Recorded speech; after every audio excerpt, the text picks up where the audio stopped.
All right, guys, tool number one is what is termed the fence. The fence is a passive, open-handed stance that allows us to first define our physical space, setting up a physical fence that keeps our aggressor or potential aggressor outside of arm's reach, a little bit further away to maximize our response time.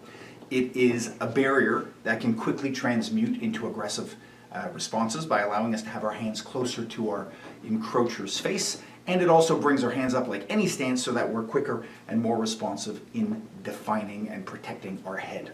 This term was created first by the famous self-defense pioneer Jeff Thompson.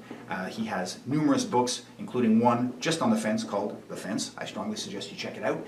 But what astounds me is that this pivotal concept, widely pressure tested, widely used, is still questioned by many and ignored by others. We still have people who understand the concept but don't train it deeply, and then we see them defining their space at a comfortable distance, which is great, but then as the encroacher comes too close, they put their hands on their vest or they lower their hands and start to do this because they're self-conscious or because it feels awkward, because they have not acquired the skills confidence. The fence is an essential way to keep people back. It can be casual and very passive as if we're discussing and conversing with someone. It can be more pronounced and it can be more aggressive, and it can help us access our weapon, counterattack, and so on. So when doing the fence, it's going to be absolutely essential that we practice this all the time. We practice this in our everyday speech. We practice this in conversations with people that we fully trust and know and don't suspect are going to hit us. We practice it all the time. It is a tactically sound response that can be seamlessly integrated into our everyday life and can be trained every single time we talk. So the fence, again, just keeping the hands up, usually above chest height, keeping them open and keeping them moving, as we'll discuss shortly, near the head, allowing us to maintain distance between us and the aggressor. It allows us to respond quicker if we need to, and it allows us to shield our head when we must. Another essential component of the fence is legal culpability and perception. Imagine for a moment that there are spectators, and there may well be. Imagine you're being filmed. You might be fully justified in your use of force. But if we fire off an attack with our hands low, we allow somebody to come in very, very close and then suddenly counter, suddenly hit, there is all sorts of argumentation that you did not do everything you possibly could to define your reluctance, your uneasiness, to indicate to the person that you didn't want them coming any closer. If I remain silent with my hands down like this and just stare at you while you act erratically and move closer, the argument could be made they were confused or they didn't understand. So the fence is not only a tactically important tool, it's also an important tool for communication. And the first area of communication is culpability. What is the perception of us as an individual to the social context, to the spectator? And what is the second-hand perception if we're videotaped without all of the pre-indicators? And there's just that little soundbite, that little visual clip, that little blip that's going to go on the news. How do we look? It is a catastrophic shame that we should have all the justification in the world to react, and then we'll react, but because we react from a position or a posture that looks questionable or that isn't clear, that we suddenly have legal culpability that we should not.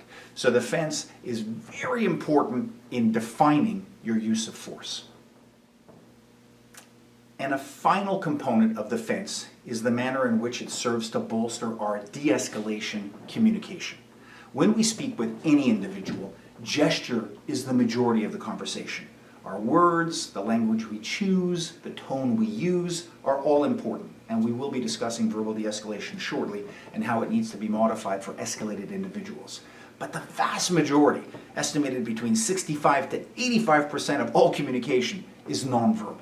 So how we use our hands and how we gesture is enormous. If I'm talking to an individual and they're in an agitated state, very often because that split brain processing is either oscillating between high and low road response or spending the majority of the time in the more emotional low road response, we have individuals that are having trouble processing what you're saying. They need repetition. They need reinforcement. They need everything to be as congruent and as clear as possible, as if they have a learning disability. We need to use our gesture, not just our tone, not just our language, but use our gesture, which is the majority of our communication, to make it clear to them what we want them to do. And even then, there's a possibility the communication just doesn't make it through. So when we're communicating, aside from being a passive, non-threatening component, our fence can allow us to make a frame around our body, indicating that you want the attention to come towards ourselves.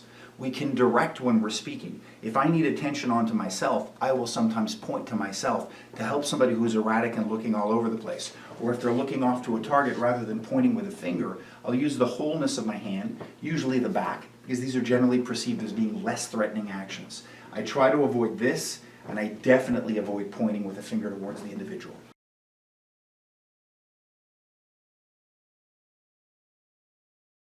It's generally going to be directing attention back to me and framing.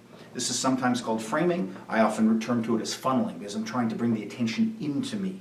In addition, if we have spectators or distractions, in the case of excited delirium or certain drug effects, we'll see that some people get distracted by bright lights or they get distracted by their own reflection. Oftentimes this is the reason they run into traffic, because they see the headlights and the reflection.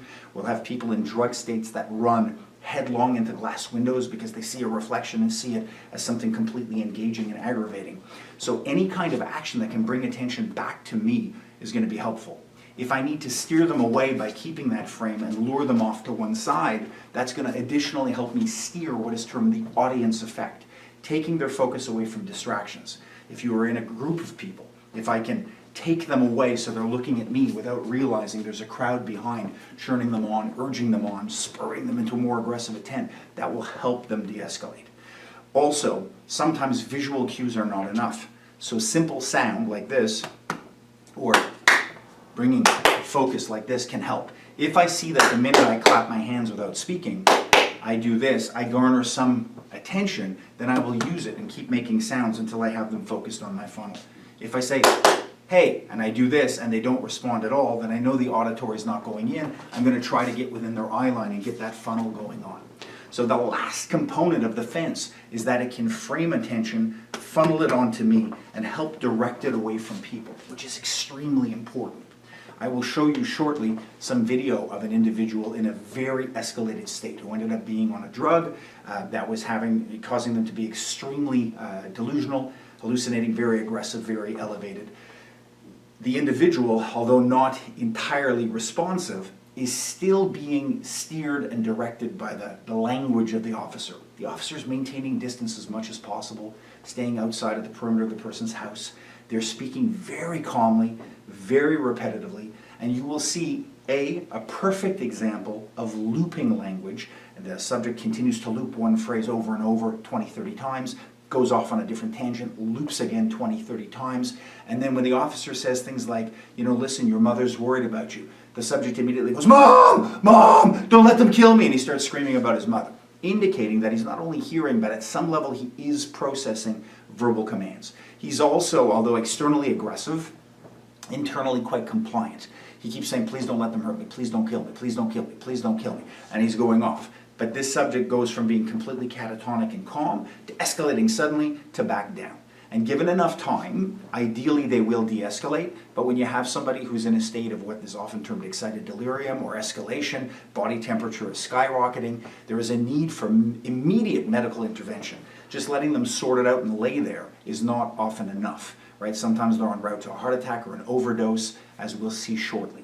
So the final component of the fence is the communicative advantage it has. We know that it is good tactically, we know that it's important legally when justifying our use of force, but when we're talking about de-escalation and diffusion, it is oftentimes the largest component, because nonverbal communication is so important in communication, in bringing focus back onto you and helping that person come back to a more cognitive brain state.